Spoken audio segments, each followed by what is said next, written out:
Okay, so as you know, this course is an introduction to stochastic processes. Now, before we start, we should first learn what is a stochastic process. Stochastic process is essentially a collection of random variables indexed by some arbitrary, essentially, index set. Now, for this course, the index set is either going to be the set of all non-negative integers, or it's going to be the set of all non-negative real numbers. But in general, there is no reason why it should be restricted to this. It can be set of all integers, or it can be set of all real numbers, or it can be ZD, or RD, or some group, or some manifold. It can be many different things. However, for this particular course, we'll restrict to only to these two cases, namely the index set is going to be either set of all non-negative integers or set of all non-negative real numbers.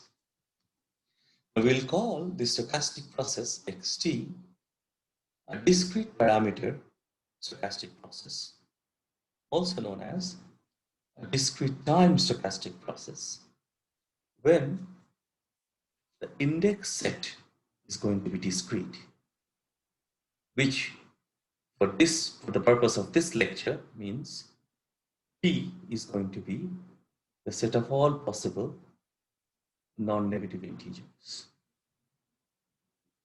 On the other hand,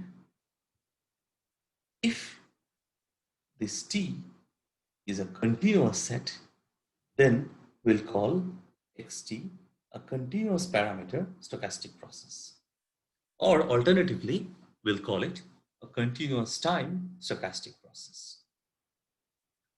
For this lecture, once again, let me stress that continuous parameter stochastic process would mean that the index set T is just the set of all non-negative real numbers.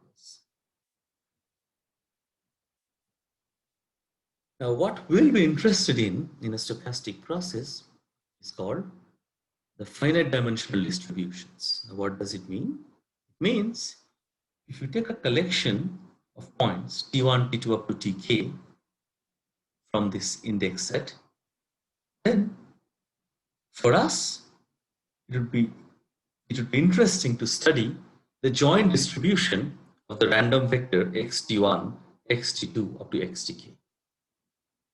And we'll do this for every collection t1, t2, tk inside T.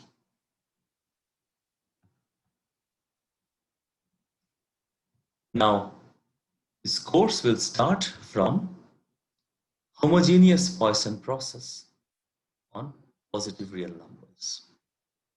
And typically, if you see, this course starts with Markov chain, discrete Markov chains on countable state space to be more precise. But we are not going to do that. We are going to start from Poisson process. Now you may ask me why are you doing it? And the reason is as follows. The reason is mainly twofold. One is that the covered portion of this topic, namely homogeneous Poisson process, will not use any Markov chain theory.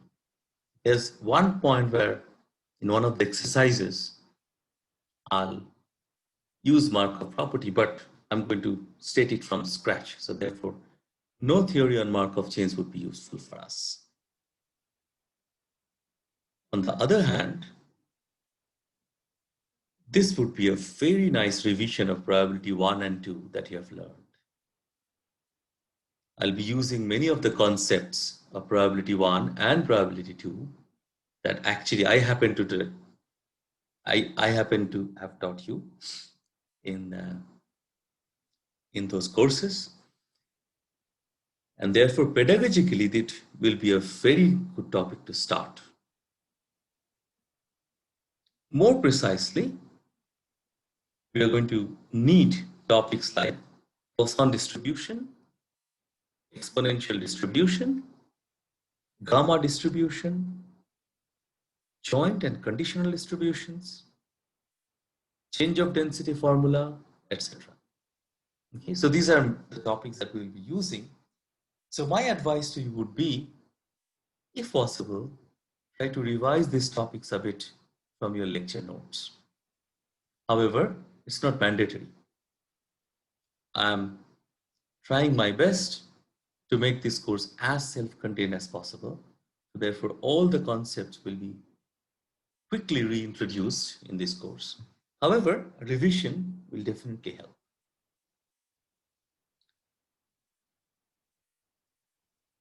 Okay, so let's start with the material then. Now here is the setup for Poisson process. Suppose you work in a telephone exchange, right? Telephone calls arrive at times S1, S2, S3, etc. So here, for each positive integer n, Sn is the arrival time in some unit of the nth telephone call. And we'll set S0 to be 0. So the 0th telephone call arrives at time 0. So here is the picture. So we have the positive real line, and on the positive real line, on the leftmost point is 0, which is S0. Then you have first arrival of the first telephone call. Then you have the second arrival. Then you have the third arrival, the fourth arrival, namely first telephone call arrives at this time point. Second telephone call arrives at this time point, and so on. Now, for each positive integer I, xi will be the difference of si and si minus 1. So this means x1 will be this equal to s1 essentially, because x1 is going to be s1 minus s0, which is just s1. x2 would be s2 minus s1. x3 would be s3 minus s2, and so on, as seen in this picture. So this is essentially, xi's are essentially the inter-arrival times. More precisely, xi is the inter-arrival time between the ith phone call and the I minus 1th phone call. For example, when I is equal to 3, we have x3, which is the inter-arrival time between the third phone call and the second phone call. So in other words, after the second phone call arrives, you have to wait for x3 amount of time for the third phone call. Okay, so it's clear that S3, for example, is x1 plus x2 plus x3. So in general, for any positive integer n, Sn is going to be the sum of x1 plus x2 up to xn. Now we'll make an assumption in order to analyze things, and this is going to be our assumption throughout this part of the course. We'll assume that the inter-arrival times are IID following an exponential distribution with parameter alpha. Quickly recall that this means it has each xi has expectation 1 over alpha and a probability density function fx, which is alpha times e power minus alpha x, and it's supported on the positive real line. So in other words, if x is not positive, then the density is taking the value 0. And we'll use the convention that we'll only write the portion of the density that will be non-zero. The 0 portion will not be written.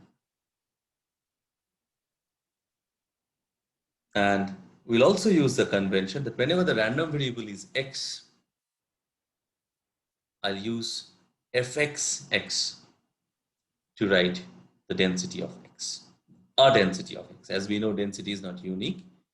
So one probability density function will be denoted by this. So in particular, this means that probability that x1 is bigger than u for any positive u will equal e power minus alpha u. Now this just means that the survival function of x1 is going to be exponential.